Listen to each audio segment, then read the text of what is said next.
The Super Mario Bros. Series of games is one I, and countless others, are very well acquainted with.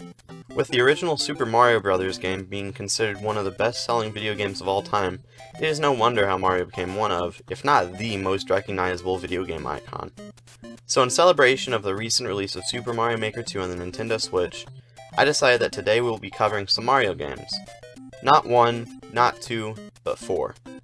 Hello everyone, welcome to Lost in Development. I'm Mama Luigi, and today we'll be covering the original NES Super Mario Bros. Games. During development, the game was originally going to have many features that got axed. From these cut concepts, many of them ended up in future titles, such as Mario's titular dinosaur sidekick, T. Yoshisaur Munchakoopas, or better known as Yoshi, and the side-scrolling SMUP segments, which later ended up in Super Mario Land. Despite this, the final game still ended up having quite a few cut pieces of content left in its data, so let's take a look. First, we have an unused variant of the fire bar, which is found within many of the castles in the game. The unused variant rotated counterclockwise, whereas the final game only has fire bars that rotate clockwise. Nothing too interesting with that, but the more interesting of the two cut objects is a brown variant of the tip of the goal pole. It functions very similar to the vines, which allow the player to climb up them, but oddly enough these brown spheres make a buzzing noise while Mario is climbing them. I personally speculate that it may be a remnant of a cut climbable object, that rather than having the purpose of taking the player to separate areas in the game, the player can climb on it for platforming purposes. Based off of its color and how it functions, it may have been a tree or something along those lines, but no one can be for sure.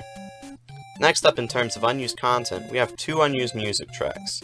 One being an unused version of the Game Over theme,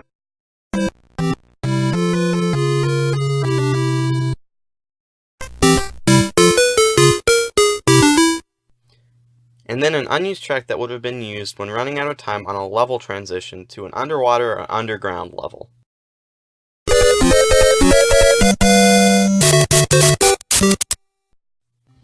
Next, we have unused above-ground bloopers, which behave the exact same way as underwater bloopers, but above the ground. They ended up being used in Super Mario Bros. 2, or as it's better known, the Lost Levels.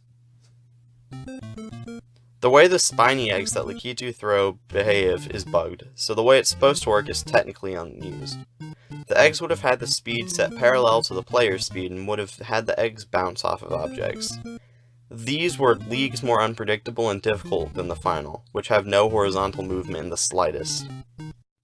Now that we completed looking at unused content in the original Super Mario Bros., it's time we look at the sequel, or as it's better known in the West, Super Mario Bros. The Lost Levels.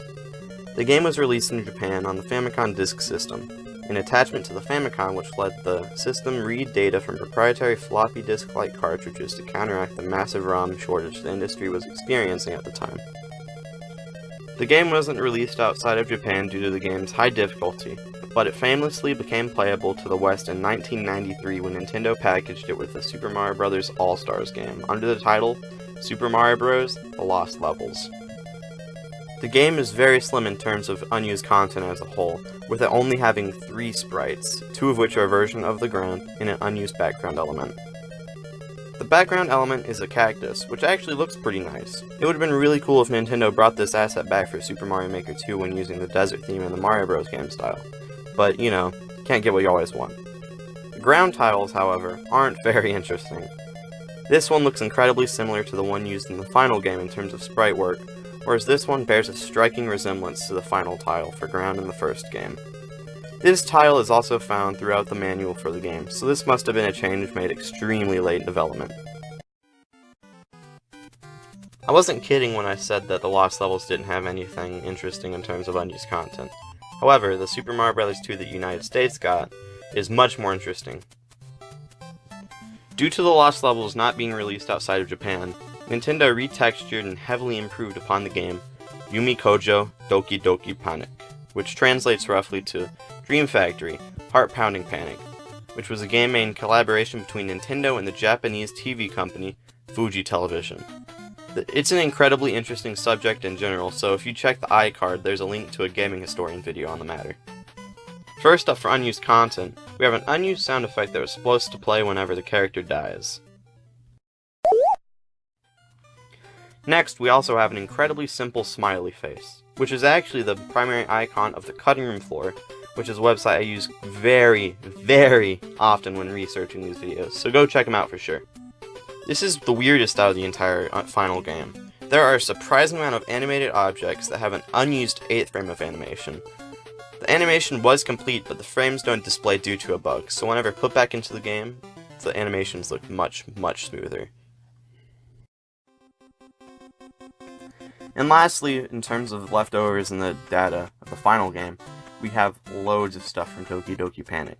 The lamp, the heart, and the lock in the metal platform, which doesn't have any equivalent in Super Mario Bros. 2, mainly because the heart became the mushroom and the lamp became the potion. Stuff found in the game's data in the final version doesn't seem like a lot, but thankfully, a prototype version of Super Mario Bros. 2 was discovered in 2005 and it has many differences.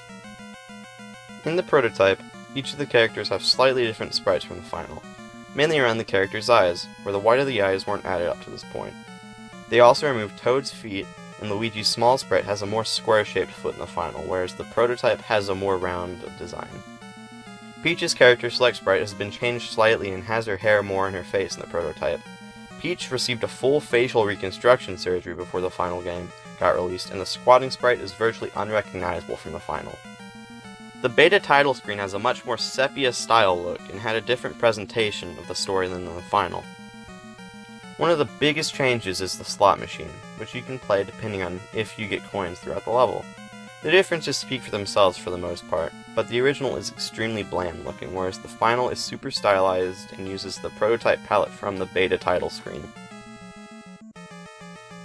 Oddly enough, the prototype has no run button, and the lamp from Doki Doki Panic is still present, which as we all know later became the potion. Almost all animated objects have no animation, and the ones that do are extremely limited. For instance, the Albatross has, I believe, 2 frames of animation. The conveyor belt found in the final level of the game is extremely different from the version that we got in the final, with it looking a lot better in my opinion, more stylized. This is one of the changes that I believe that they made for the best. The waterfalls were a legitimate hazard to the epileptic and are extremely painful to look at. It is just white and blue flashes.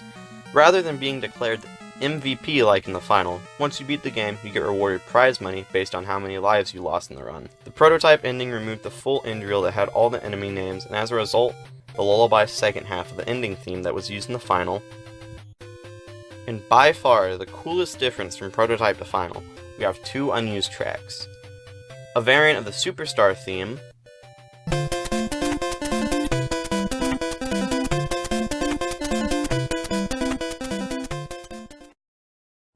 and an amazing rendition of the Underground theme, which is far more reminiscent of the original theme than the final.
Now, if you thought Super Mario Bros. 2 had a lot of unused content, you haven't seen anything yet. The devs originally wanted to have an isometric perspective for the game, but Miyamoto essentially vetoed that, mainly because the player needs to see what their height is, and an isometric perspective wouldn't allow that. An example given for how it would have worked or looked is the checkerboard floor found in the final game. The developers also wanted to introduce a new power-up, and the team originally wanted a centaur-like power-up. But later on they decided a power-up that grants the ability to fly would be the better choice. This obviously became the raccoon leaf in the Tanuki suit. Now that we're done looking at development insight, there are quite a few interesting unused objects found in the game data. Two of the most widely discussed are a golden sheep, which is considerably faster than the standard ones, and a green parrot beetle, which it's just faster than the normal ones. Flashing versions of the end-screen card roulette symbols exist where picking one up gives you a card correlating to which one you picked up. There is also an object that you pushed around and is affected by gravity, but it was likely unfinished due to it being able to be pushed into walls. There are also a couple of interesting unused level palettes. One is a turquoise coloration of the fortress, and another is a black and white version of the giant level theme. Nothing extravagant, but they're still pretty cool looking. Now, this is just something weird, and it doesn't make too much sense, but when you get a Hammer Brothers power-up from a massive question mark block, it for some reason isn't the normal sprite used for the hammer suit, but rather bears a striking resemblance to Toad. Why the game does this, it's not known, but it could potentially hint the idea that the team had an idea for a power-up before it got completely changed. Found within the game's data exist several unused graphics, which are incredibly interesting. There is a sliding version of the Hammer Mario that exists in the game's file, despite the player not being able to go down slopes in the hammer suit. However, with clever use of the player's skills, it is possible to see this in-game in one extremely specific instance, which is if the player is already sliding down a slope once the power-up is collected. An unused version of Frog Mario facing towards the player is also found, but its purpose is unknown. This next one is one of the more interesting ones, an unused P with a circle around it. It isn't known what the purpose of it was, however it is found alongside the data for the King's Chamber and Princess Peach's letters, so I speculate that it may have been an early version of the P-Wing, or maybe even an early signature of the princess. We will likely never find this out, but it's always fun to speculate. Next, there's this oddly detailed version of Toad, which is found in the same place as the mysterious P. It could be an early version of the Toads which are found within the chambers, but it appears to be from a much earlier point in development, from when the game may have had a completely different art style. Then we also have an unused version of the small chest, which are most commonly found with Hammer Brother fights, but whenever you collect the box, it doesn't open up and simply disappears, so this remains unused as a result. Next, we're going to take a look at some unused map sprites. There are two unused sprites of Mario walking left and up.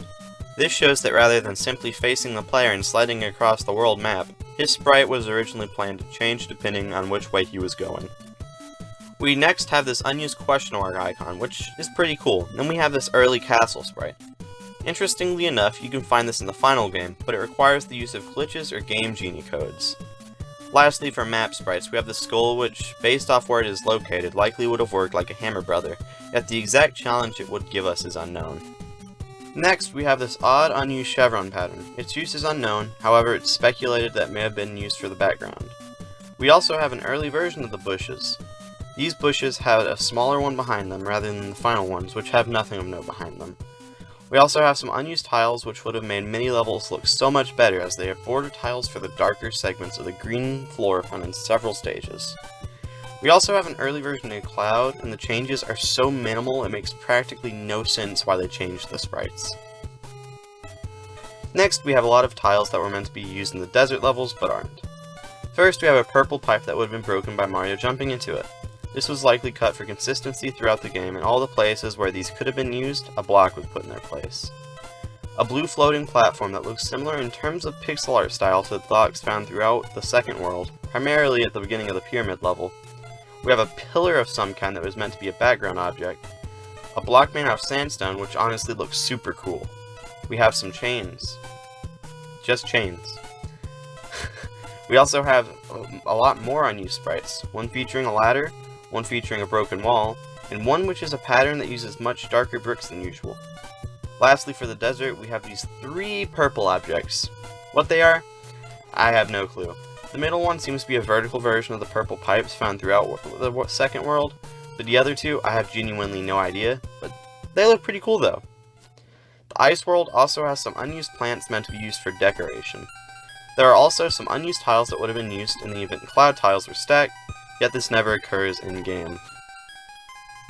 Next, we also have an unused propeller. This was meant to be used in underwater levels, and was likely cut extremely early on, based off the fact that the second half of it is overwritten with the Lotus of some sort, which is also found in underwater levels. In World 8, we have quite a few fully animated sprites. We have these two sprites, which were drills or spikes. We have a tire and a propeller. These were probably meant to be used in tank and airship levels. We also have these weird tank treads, which class with the style of the final treads. There's also an unused top to a door, which was likely meant for the door in Bowser's room, which led to Peach. We also have this unused version of a Goomba that was meant to be placed somewhere in the ending graphics, which I speculate may have been placed here. Lastly, for these unused graphics, we have this unused block that is used exclusively in an unused two-player level, which is a pretty good transition to the several unused levels that the game boasts. First, we have this two-player stage which uses the previously mentioned block. This would have likely had the players compete to get the most coins. Then we have this unused Hammer Brothers fight for World 7, which if you played up to World 7 before, you know that we don't have Hammer Brothers in World 7, but these Piranha Plant platforming gauntlets. We then have this level, which is thought to be an early version of 5.3, as it features pipes which swap to the bottom half of the stage and the Goomba shoe. And it's a shame it didn't get used in many stages. Goomba shoe's really cool. This next one doesn't really have an equivalent in the final game, but it looks pretty uninteresting in my opinion, so it's not that big of a loss. This one seems to be an early version of 7.3, but it also has my favorite item in the game, the Goomba shoe. It's a shame that this didn't make it in the final. As we all know, the Goomba shoe needed to be in more stages than the final, which is 1. Seriously, this was like Yoshi, but League's better, and it's also a shoe, so... An early version of 1.5. Originally, it had this door that you can go into and get to another part of the level, but it got cut because it was redundant. It was just a straight line. Other than that, it seems to be slightly more difficult than final, but other than the door, nothing much. We have this power-up test room. Not very interesting. We then have this ice-themed level, which was likely meant to be used in World 6. It's similar to 4.2, but icy. Pretty neat idea and used fire chomps, which weren't used very often in the final. This stage is speculated to have become 7.4, but the idea was meant for World 6, and it got pushed back to World 7. It also features the unused golden Cheeps, but they barely spawn due to sprite overload. This is a pretty neat vertical level, which would have had the player swim up the streams of water to the top. Aesthetically, it reminds me of World 7, so it may have been meant to be used in one of those levels. I personally speculate it was meant to be planned in 5.2, mainly because the level previously features the horizontal level type and water. We also have this bland level that uses the green parabeetles. It would have been nice for more stages to use parabeetles in general, as they are in one level. This level is probably unfinished due to how bland it is. This is probably an unused coin heaven. It's not that big of a deal for a loss. Alright, we got a series of interesting ones.